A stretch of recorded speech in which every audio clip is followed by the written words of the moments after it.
3, go! Welcome tayo sa Walnut Modern Minimalist. Tingnan natin. Okay.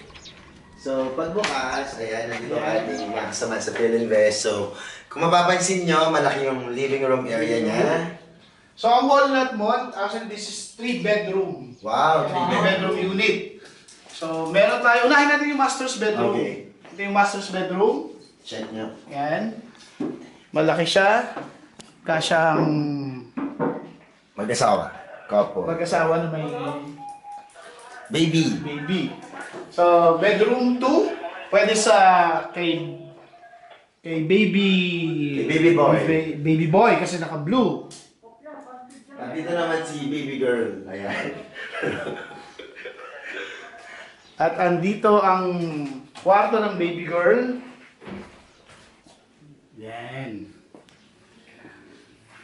At meron din tayo pag turn over yung unit natin, meron ng libreng kitchen countertop.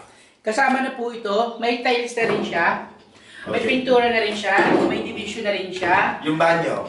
Kasama na rin ang tiles, kasama na rin yung lababo, may shower na rin. Yun, kumbaga gamit na lang ilalagay mo kapag ibigay natin sa iyo yung unit. No? Yan. Tingnan din sa likod kasi kadalasan kapag malaki ang lote mo, 100 square meter ang lote mo, meron ka pang room for expansion. Maaaring karoon ka ng dirty kitchen, laundry area, gusto mo mag-garden.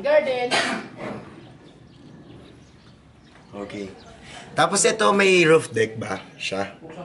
Wala. Wala siyang roof deck, pero pwede siya for expansion. Pwede mo siyang batungan kasi buhos din siya. Okay. So, pwede mo siya lagyan ng hagdan. Pwede mo siya lagyan Pwede mo siya maging aspira na yan. Yes.